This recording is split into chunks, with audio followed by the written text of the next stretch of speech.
$34. That was everything.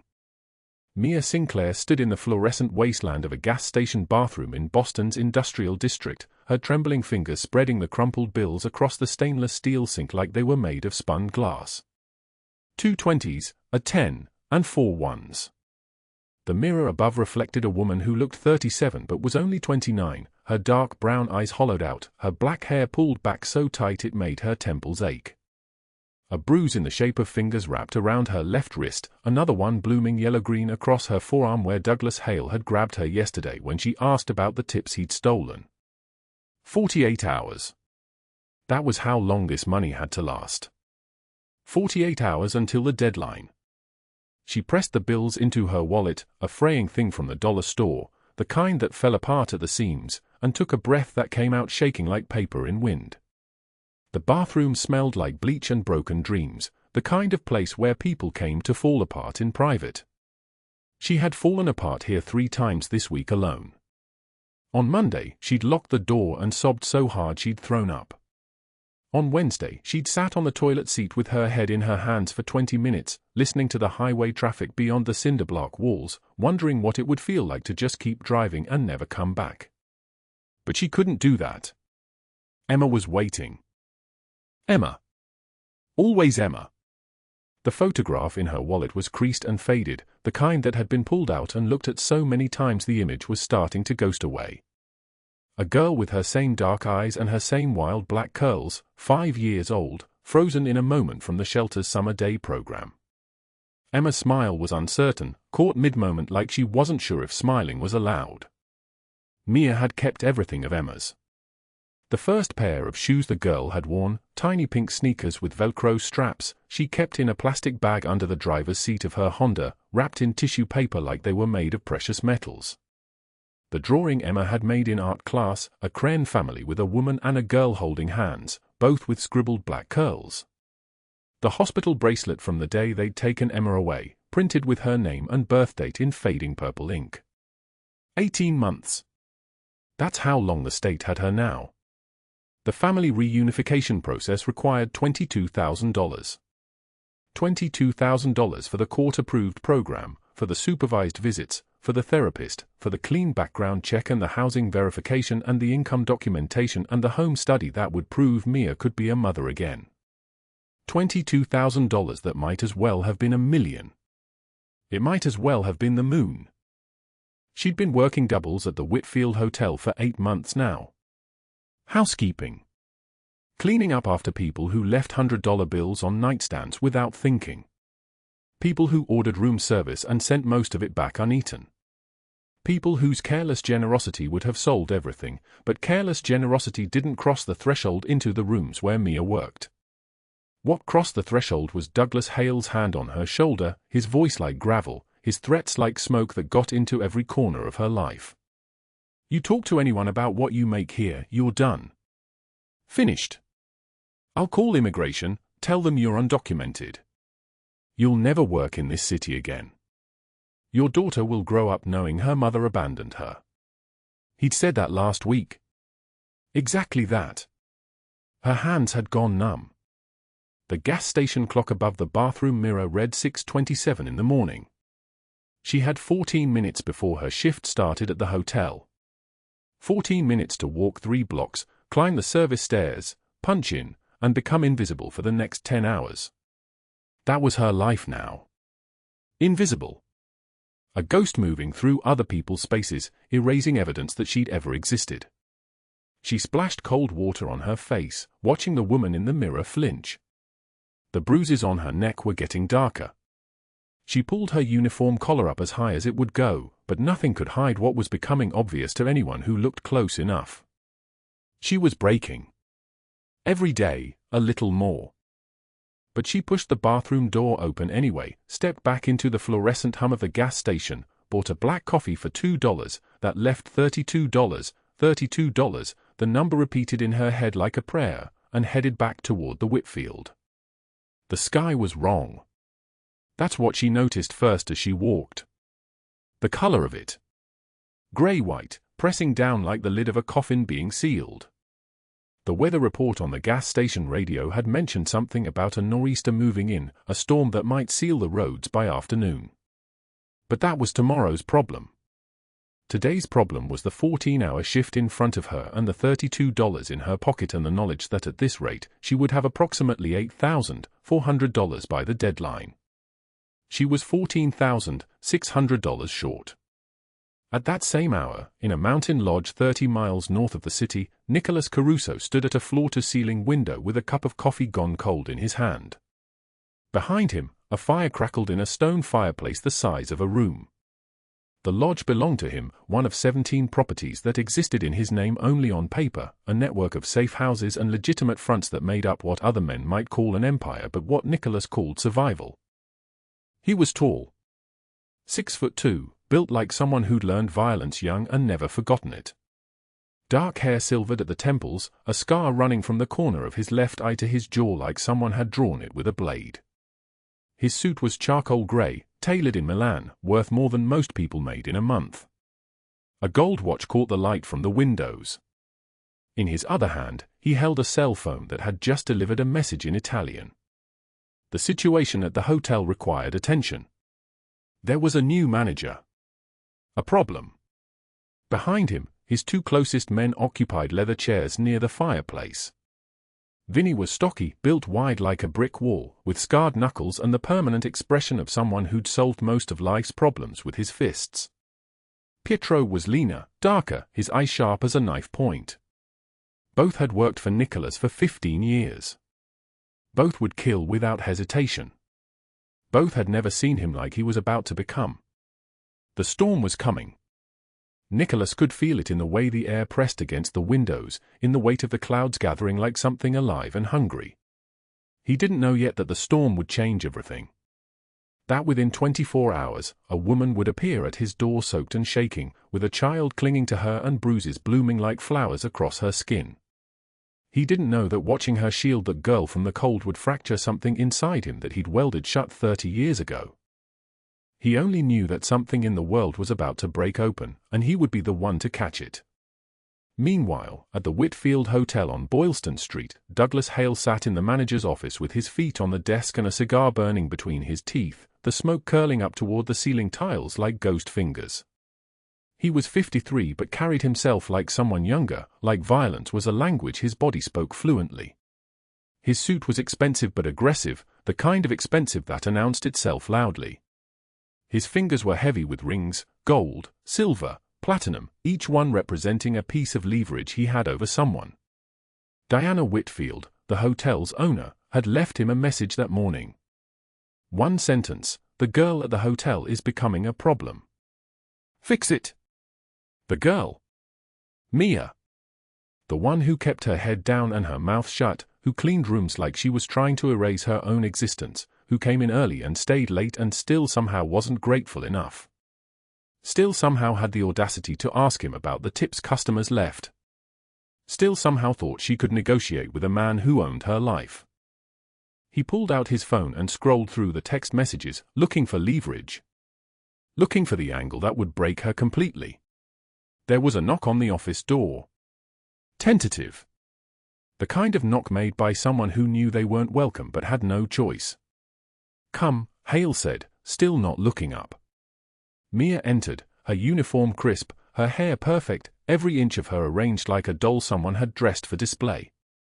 But Hale could see the tremor in her hands. The way her eyes refused to meet his. The fear that came off her like perfume.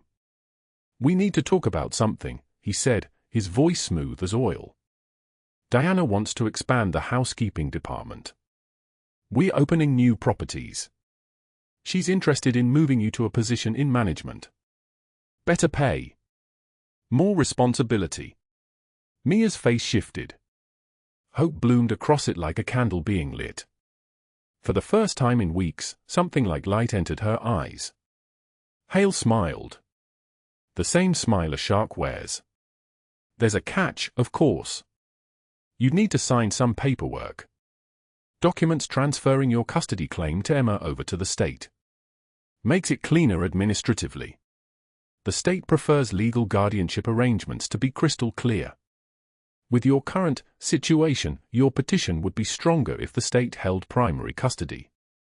Better for everyone. The light in her eyes died. She understood immediately what he was actually saying. What Diana was actually saying through him. I can't do that, Mia whispered. Then you're not interested in the promotion, Hale said flatly. In which case, we're done here. And if we're done here, I'm done covering for the fact that your papers might not be completely in order. Immigration has been very helpful lately. Very cooperative. He watched her face collapse. You have until the storm passes, he continued. Sign the documents or disappear. Those are your options. The storm was already here. Outside, the snow had started to fall. First in scattered flakes, then in sheets so thick you couldn't see across the street. The nor'easter was arriving early, and it was arriving angry. The temperature had dropped 20 degrees in the last 2 hours. The roads were already becoming impassable. Mia stood in room 247, changing linens with mechanical precision, and tried not to think about what Hale had said. Tried not to think about Emma being signed away. Tried not to think about the $32 in her pocket and the way this storm was blocking every road out of Boston. She didn't know that in 6 hours, a school bus would skid off Route 2 on its way back from a winter field trip. She didn't know that a 5-year-old girl would wander into the snow, disoriented and lost, looking for her mother. She didn't know that she would be the one to find Emma before the cold did, pulling her out of a snowbank, using her own coat to shield the girl's frozen body while her own lips turned purple. She didn't know that the lodge 30 miles north belonged to the one man in Boston who could dismantle Douglas Hale completely. The one man who'd learned long ago that children needed protecting more than the powerful needed punishing. All she knew was that the sky had turned the color of death, and she was running out of time. The snow fell harder. The wind picked up. The storm arrived with a sound like thunder, and everything was about to change. The frost inside the Honda formed patterns like a map of failure. Mia Sinclair lay across the back seat, her breath visible in the freezing dark, counting the rise and fall of her own chest because counting something was easier than thinking about what she didn't have. $34. That was the inventory of her life at 5:13 in the morning on a Wednesday in November. $34, a debit card with -$17, a phone with a cracked screen, and a photograph of a 5-year-old girl named Emma that she'd looked at so many times the image was starting to blur. 18 months. That's how long Emma had been in foster care. 18 months since Mia had held her daughter's hand crossing the street. 18 months since the courts decided that a woman sleeping in her car couldn't provide what a child needed. Stability. Income. A permanent address. All the things that required money, and all the things money kept stealing from her. She sat up. Her neck was stiff. The car windows were completely fogged, the world outside reduced to a grey suggestion of buildings and empty streets. She pressed her palm against the glass and felt the cold pushback, indifferent and absolute. The Shell station 2 blocks away opened at 6. The bathroom there had a mirror and a sink and a paper towel dispenser. It would be enough. Mia climbed into the front seat and looked at herself in the rearview mirror. Her hair, once dark brown, had streaks of premature grey at the temples. Her eyes were the color of wet concrete, and the skin beneath them had settled into permanent shadows, like bruises that never healed. She was 29 years old and looked like someone who'd already lived 3 lives, none of them worth living. The backpack under the passenger seat contained her Whitfield Hotel uniform, black skirt, white blouse with a small coffee stain she'd scrubbed at for 15 minutes, black shoes with worn heels. She'd worked the night shift there for 8 months. 8 months of cleaning rooms, of pretending not to see the stains on the sheets or the pills scattered on nightstands, of making beds that other people would sleep in while she went back to her Honda and tried to warm her hands on the steering wheel. The Shell station bathroom was empty. Mia locked the door and filled the sink with water as hot as it would go. She washed her face with a paper towel, the rough texture scraping across her skin.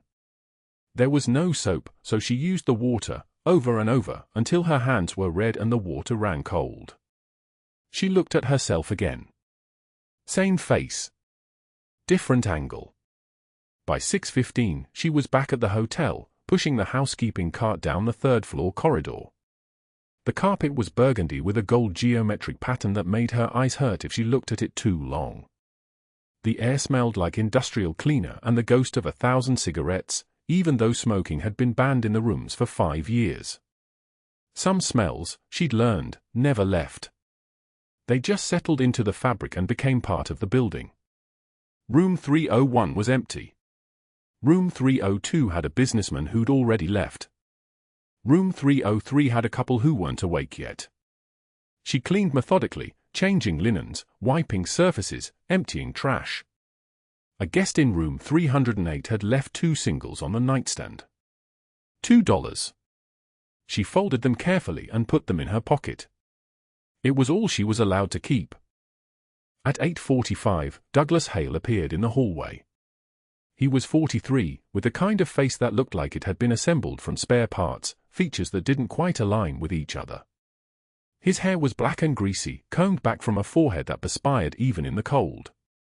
He wore the hotel's burgundy vest over a white dress shirt with the sleeves rolled up and a name tag that said manager, even though everyone knew he was just a night shift supervisor who'd gotten the job because his uncle knew someone.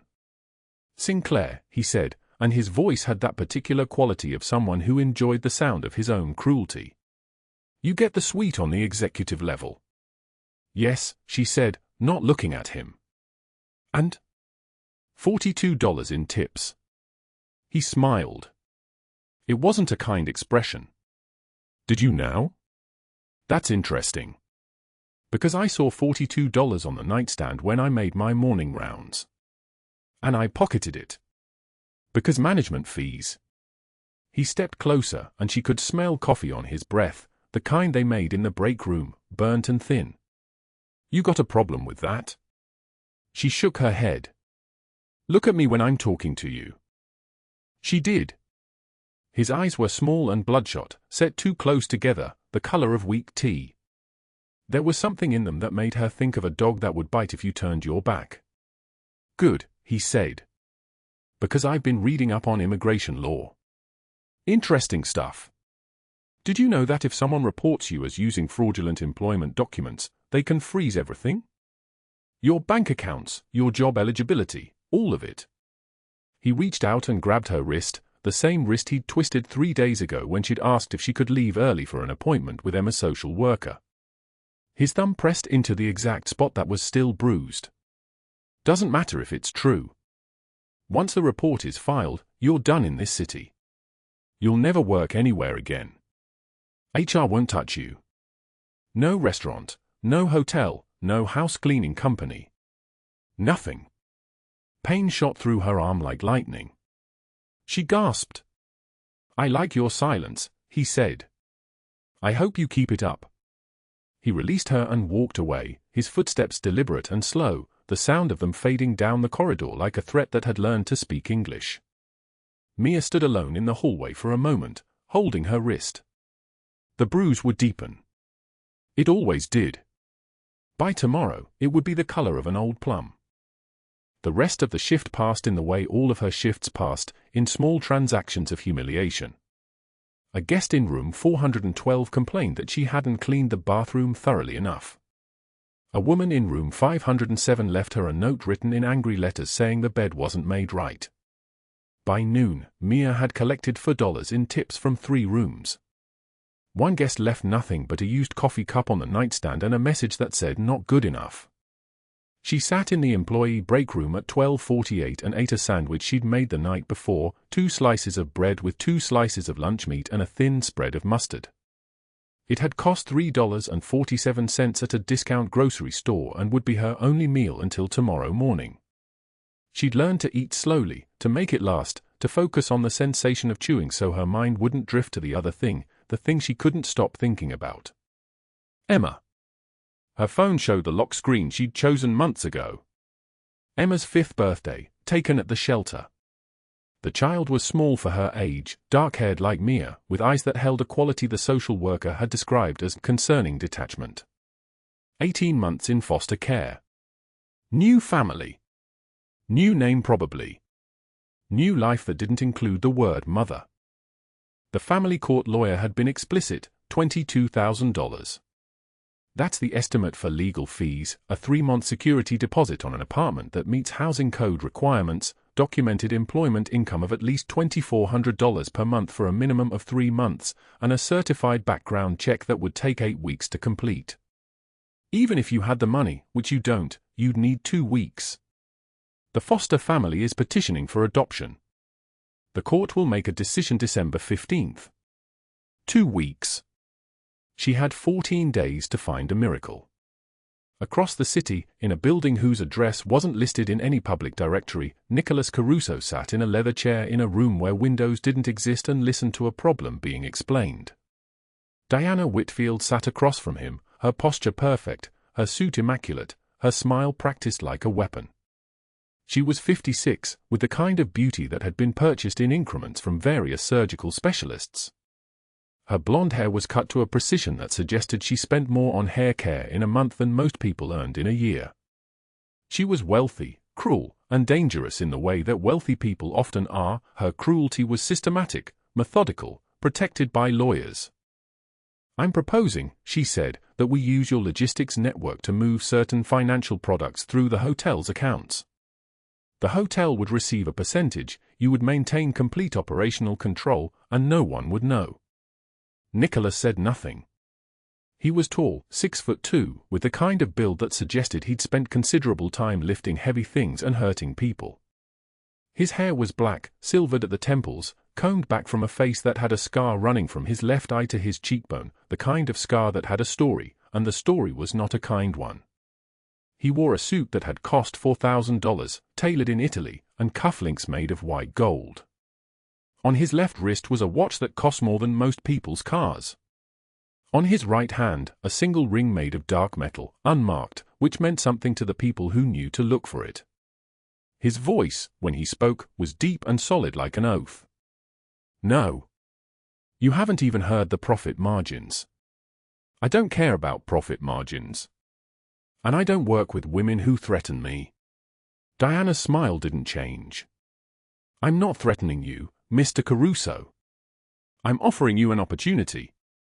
And I'm also letting you know that I'll be exploring other options if you decline. Options that might involve your current operational status coming to the attention of certain federal agencies." He stood. The room seemed smaller when he was standing. "Here's what I know about you, Diana. Your hotel is hemorrhaging money.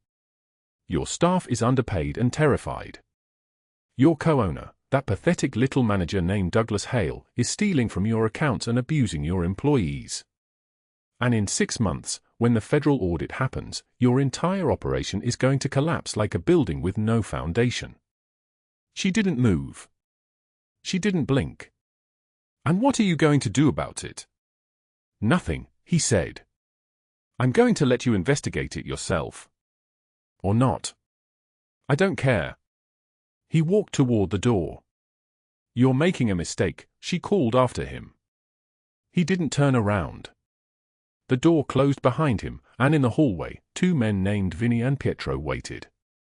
They'd been listening through the speakers that fed every room in the building. "She's going to be a problem," Vinny said.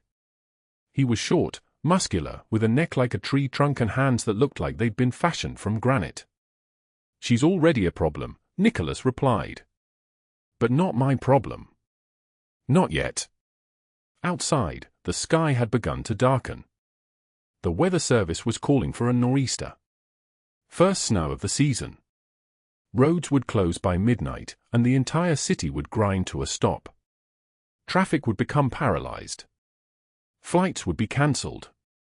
Schools would close early. And somewhere in that storm, events would begin moving that none of them could anticipate. Mia finished her shift at 5:15 and drove back to the Shell station parking lot, where she sat with the engine running to preserve the battery but listening to the news on the radio. Nor'easter warning. Blizzard conditions expected by midnight. All non-essential travel discouraged. The roads out of Boston would be impassable within 8 hours. She had $34, a phone with 2% battery, and a daughter she couldn't reach. The snow was just beginning to fall.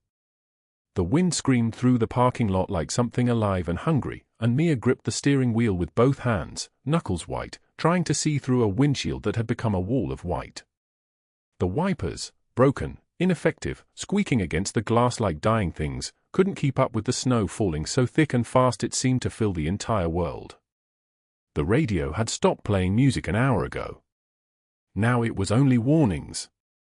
Nor'easter warning. Blizzard conditions. All non-essential travel discouraged. The roads would close within 8 hours. Within 8 hours, the entire city would disappear under snow and ice and darkness. Mia's shift at the Whitfield Hotel had ended at 5:15. She'd clocked out, collected 0 tips from the table of businessmen who'd ordered 3 rounds of expensive whiskey and left nothing but crumbs, and walked to her Honda Civic in the employee parking lot, a dented thing, 13 years old, held together with faith and duct tape and the kind of desperation that doesn't ask questions about how long it will last. She had $34 in her wallet. 34. She'd counted it twice that morning, and again at lunch, and again at 3 o'clock because sometimes the number changes if you count it enough times, like wishing hard enough might multiply the bills. It never did. She'd driven toward the shelter parking lot where she sometimes slept when she couldn't afford the weekly rate at the motel, but the roads had begun closing faster than the news could warn about them. The highway toward downtown was already a parking lot of abandoned cars. The side roads weren't much better. Snow piled against storefronts. Traffic lights swayed in the wind, and the sound of the storm was so loud it drowned out the engine's desperate grinding. Then she saw movement at the roadside. A small figure. A child. Standing in the snow wearing only a school uniform and sneakers, no coat, no hat, arms wrapped around itself. Crying. The child's mouth open in a scream that couldn't possibly reach her through the closed windows and the howling wind, but she heard it anyway. She would have heard it across an ocean, across a chasm, across the distance between life and death. Mia's foot was on the brake before her mind caught up to what her body already knew.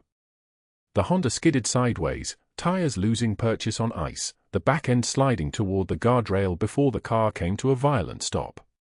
She was out the door before the engine stopped running, before the wind knocked the breath from her lungs, before her fingers registered that the temperature was somewhere near 0 and dropping. She ran toward the child, and as she got closer, the face became clear in the streetlight sickly glow. Brown eyes. Dark curly hair matted with snow. A small mouth, trembling. Ears turning blue at the edges. Emma. Her Emma. Her daughter, who was supposed to be in a school shelter after the buses overturned in the blizzard, but instead she was here, in the snow, alone, dying. Baby, Mia whispered, and then louder, baby, baby, baby, I'm here, I'm here. She wrapped Emma in her arms, feeling the violent shaking, the way the girl was crying without tears because her tears had frozen on her cheeks. Mia pulled off her uniform coat, thin, meant for inside a climate-controlled hotel, useless against a nor'easter, and wrapped it around Emma. The girl's lips were the color of a bruise. Where did you come from?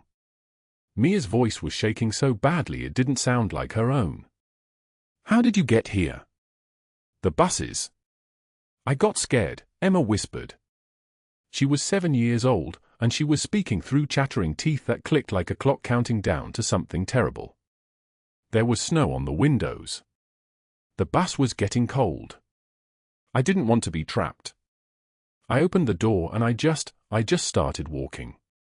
I wanted to find you. I was looking for you. Mia's chest cracked. Right down the middle, split open like something that could never be put back together. She looked around. The road was empty. No buildings, no lights, nothing except a dark shape visible through the snow about 200 yards away, a massive structure, like a mansion, like something that had no business being out here in the middle of nowhere but also seemed to be the only shelter for miles in any direction. The lodge.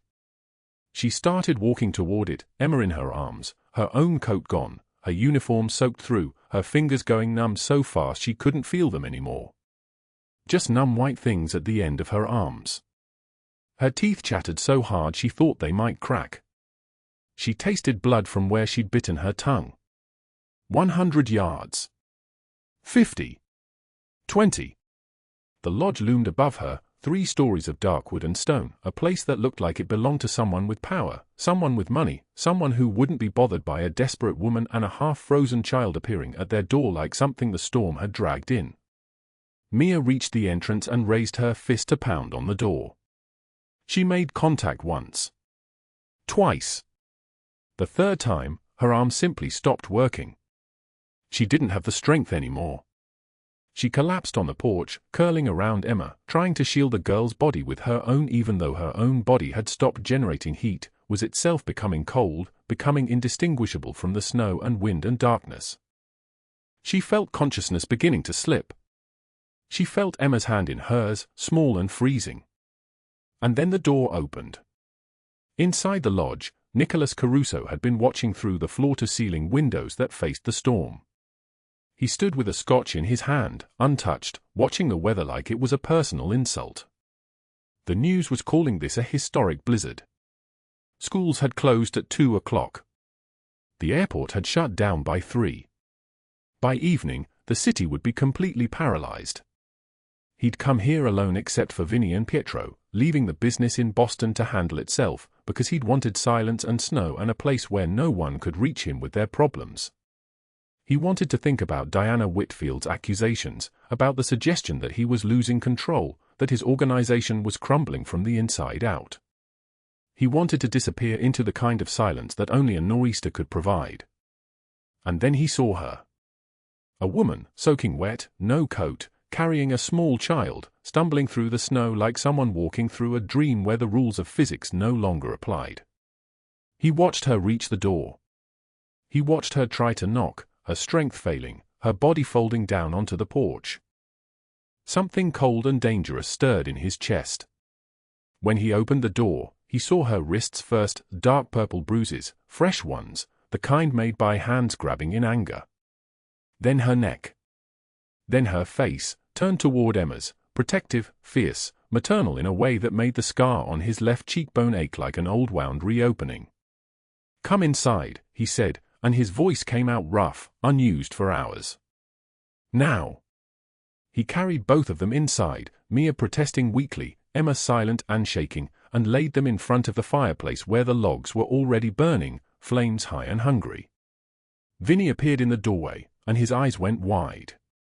In 15 years of working for Nicholas Caruso, he had never seen the man touch anyone with gentleness. Had never seen him lower his voice like that. Had never seen him move like he cared whether another human being lived or died. Nicholas wrapped them in wool blankets, wool so fine and expensive it cost more than Mia earned in a month. He disappeared and returned with hot chocolate for Emma, tea for Mia, and a blanket he draped across the back of a chair so it would warm through. "What's your name?" he asked, kneeling down so he was at eye level with Emma. His scar, the one that ran from temple to cheekbone, from a knife fight when he was 20, caught the firelight and made him look like a man capable of terrible things. "Emma," she whispered. "I'm Nicholas. You like hot chocolate?" The girl nodded, shaking so hard the cup rattled in her hands. He steadied it for her, his hands large enough to completely eclipse hers. Mia watched this with something between gratitude and suspicion, her body slowly beginning to understand that it wasn't going to die tonight. The shivers came harder now, violent, her teeth chattering so intensely she couldn't speak. Nicholas moved to her side and pressed the warm tea into her hands. "Drink," he said. It wasn't a request. We can't, the storm will pass and we'll leave." "You're hypothermic. You're staying until you can feel your fingers again. Non-negotiable." As she sipped the tea, which was hot enough to burn but she didn't feel it, he noticed her sleeve riding up. Bruises.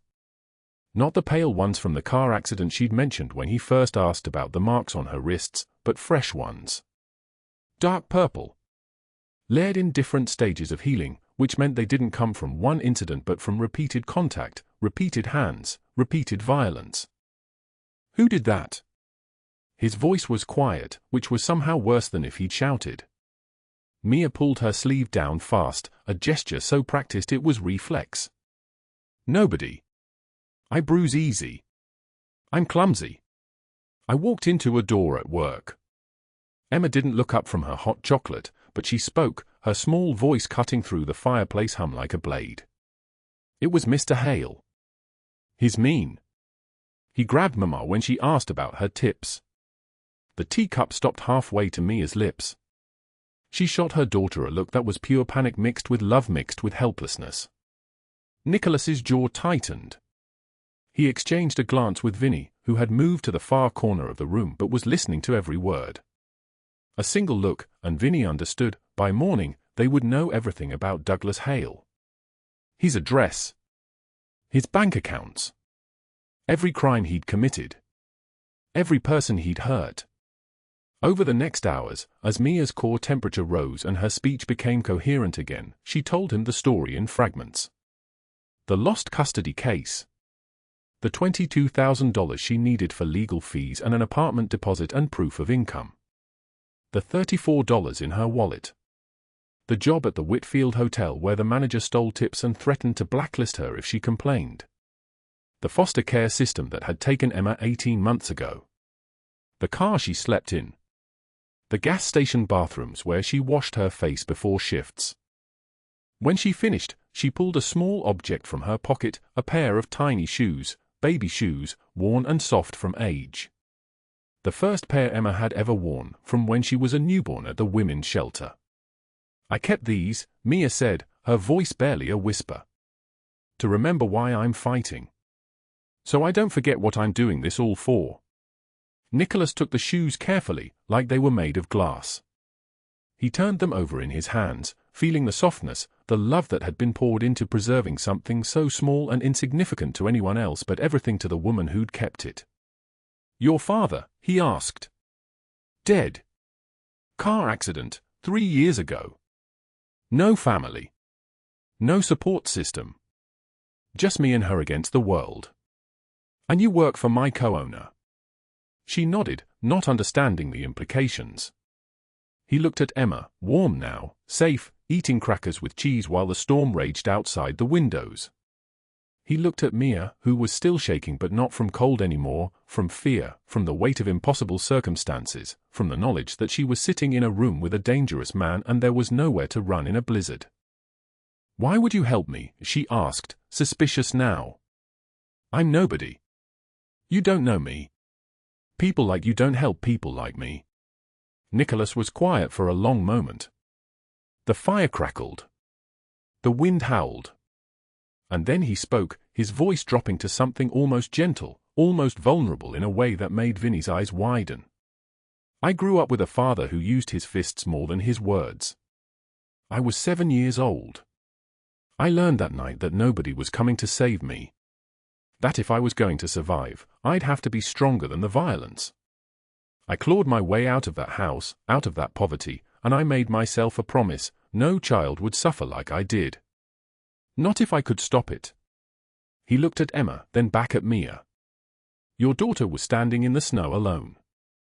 You gave her your coat, your warmth, your body as a shield. That kind of love is something most people never find. I'll help you because the people who hurt you believed you were nobody. And that belief needs to be corrected. Mia stared at him, seeing past the expensive suit and the dangerous reputation to something broken underneath that had been welded back together with steel and scars. She didn't know it yet, but Nicholas had already decided she would get the $22,000. She would get the apartment. She would get her daughter back legally. And she would never know a single piece of it came from him. Meanwhile, across the city in a modest apartment filled with stolen money, Douglas Hale sat counting bills when his phone rang. Diana Whitfield's voice came through, sharp and precise as a blade. That maid, Mia Sinclair. She's asking too many questions about missing wages.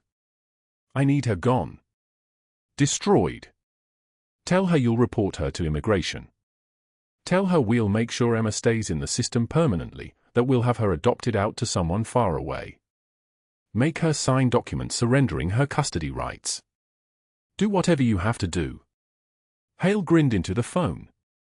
Consider it done. Neither of them knew that across the frozen city, in a lodge wrapped in snow and darkness, plans were being made that would dismantle them both with the precision of a surgical strike and the inevitability of winter. The basement storage room of the Whitfield Hotel smelled like copper pipes and mold, fluorescent lights humming overhead with that sick industrial sound that made everything feel airless.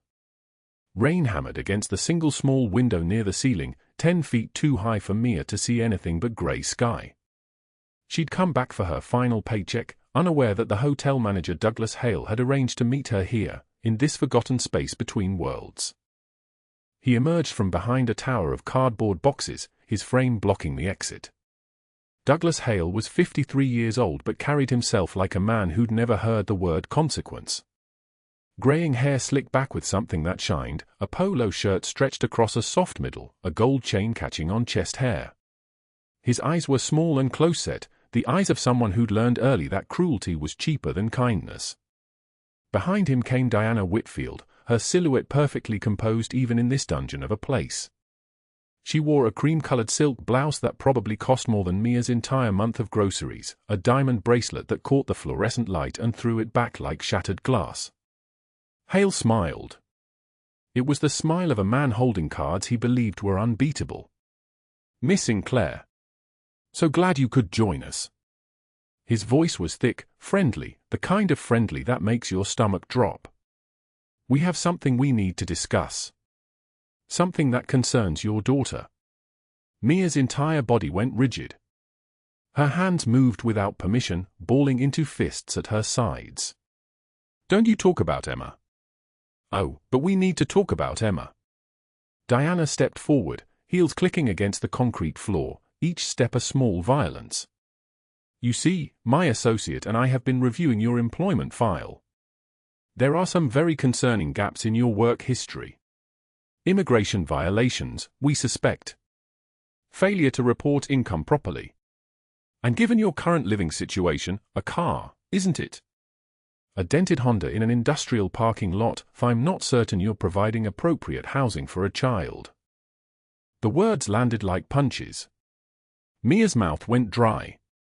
Everything she'd fought for, everything she'd scraped together, suddenly felt gossamer thin against these two people in their expensive clothes in their hotel basement. Hale pulled a manila folder from behind his back. He opened it, revealing papers stapled together with the kind of finality that made Mia's vision blur. "These are custody termination documents. Voluntary surrender of parental rights. Standard forms. Very simple process." "No." Mia shook her head. "Absolutely not. You don't understand the position you're in." Diana's voice was soft, which somehow made it worse. "One phone call from me to your daughter's social worker.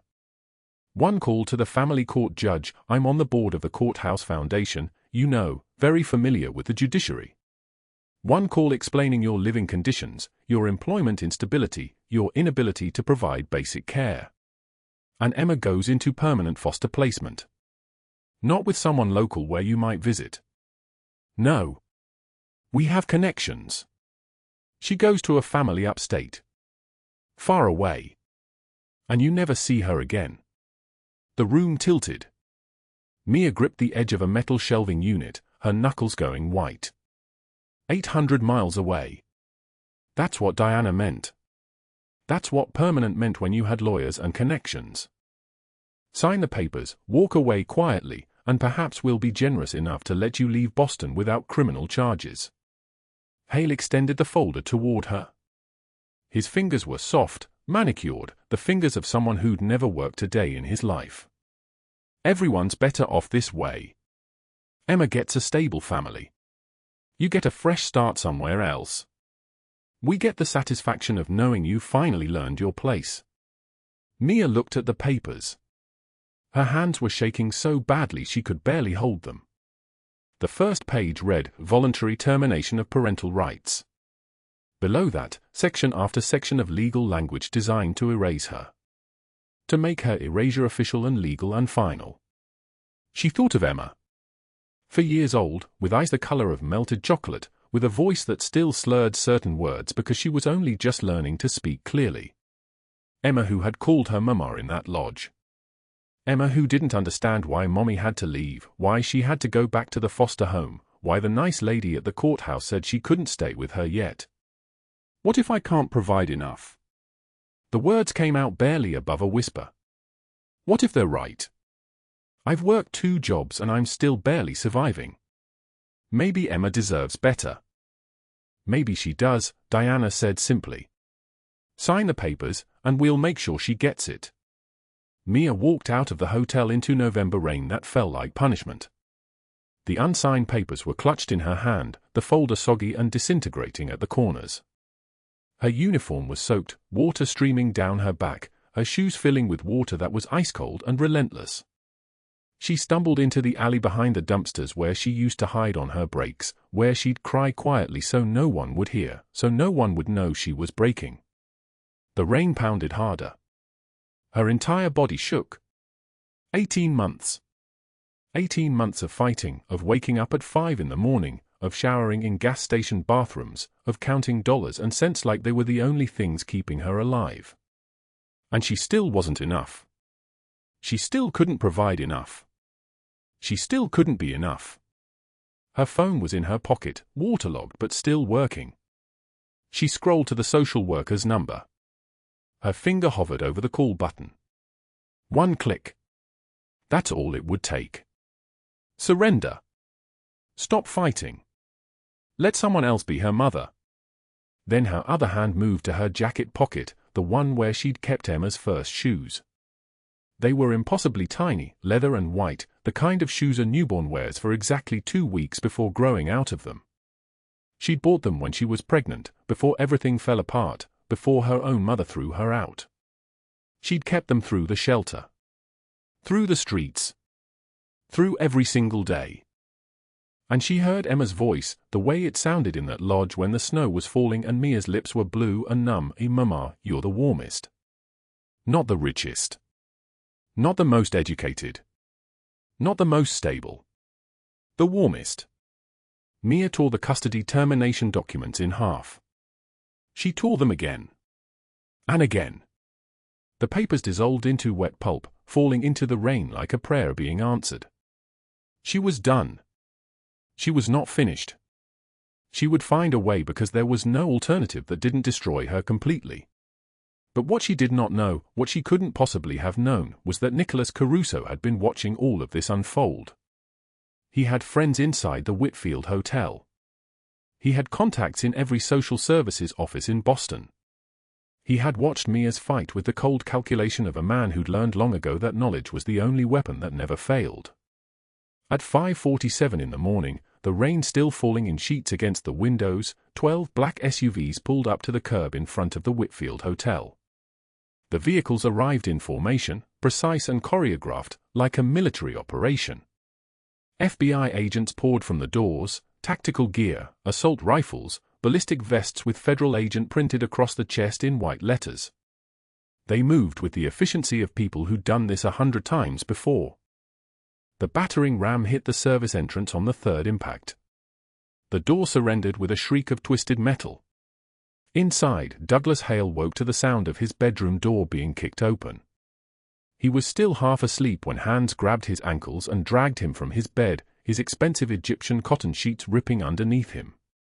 Agents in black surrounded him, 5 of them, maybe 6, their faces impassive, their voices formal and absolute.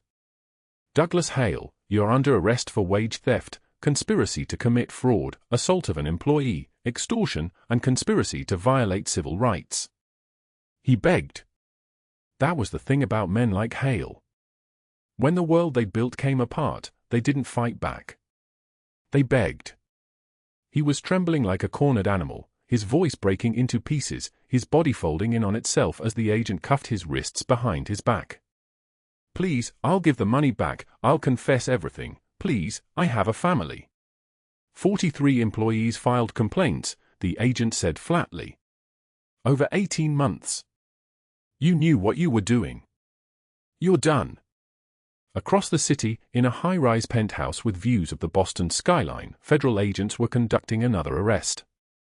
Diana Whitfield was in her silk robe, her face still creased from sleep, when her front door came open. She screamed. Actually screamed, a high-pitched sound of pure rage and disbelief, because this didn't happen to women like her, to women with connections and lawyers and board memberships. You can't do this. My attorney will. Your attorney is already cooperating with federal investigators, an agent interrupted. Embezzlement, money laundering, tax evasion. 18 years of systematic financial fraud. Diana Whitfield, you're under arrest. She tried to run. Actually tried to escape in her Louboutin heels across a marble floor, as if the elevator was waiting to save her. An agent simply stepped in front of her, blocking her path with the kind of calm that comes from having all the power in a room. The handcuffs went on with a click. Her face went white, then red, then the color of old paper as the reality landed: federal prison. The words hung in the air like a curse that couldn't be taken back. 40 years minimum. Both arrests were broadcast on every news channel by 7 in the morning. Mia watched from her dented Honda, parked in a lot across the street, as Douglas Hale was led out in handcuffs, his head down, his body moving like a puppet with its strings cut. He was crying. His face was blotchy and red, his dignity stripped away in front of the cameras, in front of everyone. The news anchor's voice was clinical, professional, listing each charge like a countdown toward oblivion: systematic wage theft totaling over $2 million, assault of 14 employees, extortion of wages, conspiracy to commit immigration fraud. Diana followed. Her perfect makeup was streaked with tears. Her designer suit was wrinkled and torn at the shoulder. Photographers swarmed, their cameras clicking like 1,000 insects, their voices shouting questions she didn't answer. The headline scrolled across the bottom of the screen: Whitfield Hotel co-owner arrested in federal fraud investigation. Justice was not a gunshot. It was not death. Death would have been too quick, too easy, too merciful. This was systematic destruction. This was public humiliation. This was taking everything they'd built and burning it down so completely that there was nothing left but ash. Mia's phone rang at 8:17. Unknown number. She almost didn't answer. Miss Sinclair? This is Margaret Chen from Family Court. I'm calling regarding your custody hearing for Emma Santos. Something has come across my desk that I need to discuss with you. Mia's heart stopped. Her hand went to her chest, feeling for the point where it would start again. I've received documentation of a full-time employment offer for you, a permanent position with medical benefits and a starting salary of $42,000 annually. I've also received a lease agreement for a 2-bedroom apartment in the Dorchester neighborhood, fully paid through June. Your legal fees for this custody hearing have been fully covered by an anonymous benefactor. Miss Sinclair, when was the last time you had a legal consultation? Mia couldn't form words. Never mind. The judge has reviewed all of this. He's eager to move forward. Can you bring Emma to the courthouse this Friday at 2 o'clock? Mia hung up the phone and realized her entire body was shaking. Not from cold. From something else. Something that tasted like hope, though she'd stopped believing in hope so long ago she'd almost forgotten the flavor. The FBI van pulled away from the courthouse steps at 8:17 in the morning, and Margaret Chen's voice still echoed in Mia's ear like a prayer she'd finally learned to speak. $42,000 annually. A 2-bedroom apartment in Dorchester. Legal fees covered by someone whose name she didn't know, someone who'd watched her freeze in a blizzard and decided that night that she was worth saving. 3 months had passed since that call. 3 months of Emma sleeping in a real bed instead of the backseat of a Honda, 3 months of Mia's hands learning to be gentle again instead of constantly braced for the next blow, the next theft, the next threat from Douglas Hale or Diana Whitfield or whoever else believed a woman with $34 deserved nothing at all. The apartment was small. Dorchester meant working class, meant families stacked on top of families, meant the sound of someone's television through the walls at night. But it was warm. The radiators hissed like living things, and when Mia turned the dial, heat bloomed through the rooms like spring arriving in November. She'd bought curtains, actual curtains, fabric with small blue flowers that Emma had chosen herself, running her small fingers across the bolt at Target, not daring to ask if they could afford them. Mia bought them anyway. $5.99. She could afford $5.99 now. Emma had grown taller in those 3 months, or perhaps Mia was simply seeing her more clearly now that fear had stopped crowding the edges of everything. Her daughter was 9 years old and still slept with the drawing she'd made in the shelter, the one showing 3 figures holding hands. She kept it in a plastic sleeve now, the way someone keeps a relic. The job was legitimate. The law firm handled family court cases, and Mia worked in the files department, organizing documents, learning the systems, watching how justice actually worked when it wasn't being stolen by men like Hale. Her supervisor was patient. Her co-workers didn't steal from her. No one threatened to blacklist her. The world had become, astonishingly, comprehensible. But there was a question she couldn't stop asking herself: who paid for this? Who had the power to make federal charges appear against Hale, to expose Diana Whitfield's financials, to arrange a job and an apartment and legal representation for a woman who'd been invisible? Who was generous enough to never demand recognition, never sent a note, never appeared to claim gratitude? She had her suspicions. Nicholas Caruso's name hadn't appeared in any news story about the blizzard. The lodge had been mentioned as the location where Emma was found, but no names, no pictures, no follow-up. The trail went cold there, as if he'd simply erased himself from the narrative. Mia had searched for him online in the first weeks, finding only vague references: a businessman, property holdings, something shadowy and powerful that the articles danced around without naming directly. The evening he appeared at her door, Mia was braiding Emma's hair for bed. She'd bought new elastic bands from the dollar store, the kind with small beads that caught light.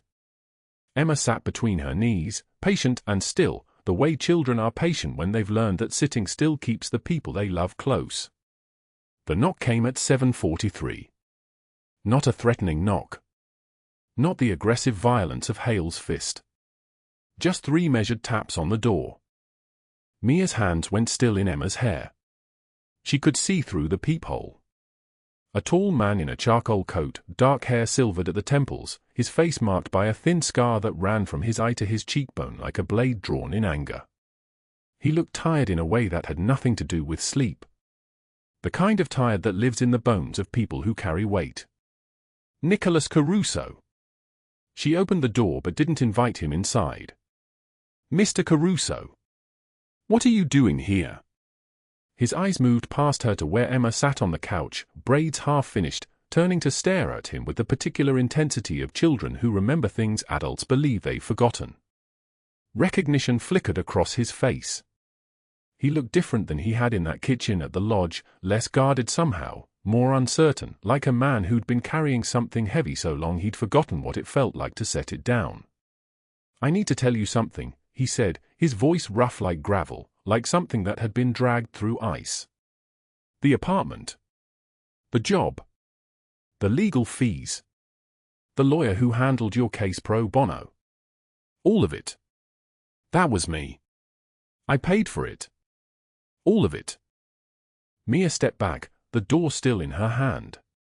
The apartment felt suddenly smaller, the air inside it charged with something she couldn't name.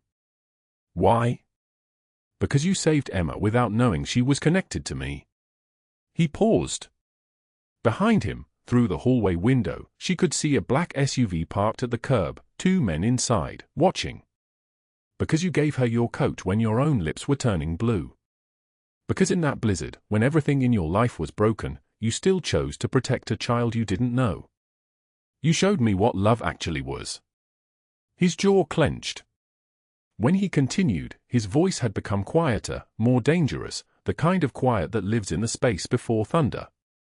"My childhood was violence and fear. I learned to survive by being harder, colder, more ruthless than everyone else. I built an empire on that. But I watched you through that lodge window that night, and something broke inside me. Fix something, maybe." Mia's eyes filled with tears she didn't remember crying. "You've been helping me this whole time? Why didn't you tell me?" "Because you needed to rebuild as yourself. Not as someone who owed me anything. Not as someone grateful to a man with money and power. I didn't want your gratitude, Mia. I wanted you to be strong enough to stand beside me without owing me. I wanted you to choose freely." Behind them, Emma made a small sound, a gasp, a smile. Mr. Nicholas. She came running, and he bent down without hesitation, lifting her easily, her small arms wrapping around his neck with the absolute certainty of a child who'd learned that some people don't leave. His eyes closed for just a moment, and Mia saw it, the thing she'd suspected all along. Emma wasn't a debt he was repaying. Emma was a daughter. Had been a daughter since the moment he'd seen Mia sacrifice everything to keep her alive. Vinny and Pietro stood in the hallway now, both men in dark suits that cost more than a month of Mia's old salary, both of them watching their boss hold a child like it was the most natural thing in the world. Marco whispered something to Pietro. In 15 years of working for Nicholas Caruso, they'd never seen him like this. Never seen him touch a child like she mattered more than his own breathing. Nicholas set Emma down gently and looked at Mia with complete vulnerability. No walls. No distance. Just a man standing in a working-class apartment in Dorchester, holding his heart in his hands. I don't need saving anymore, Mia said quietly. I know. That's why I'm here now. Not to rescue you. To tell you the truth, I've held silent for months. Emma became my daughter the moment I saw you protecting her.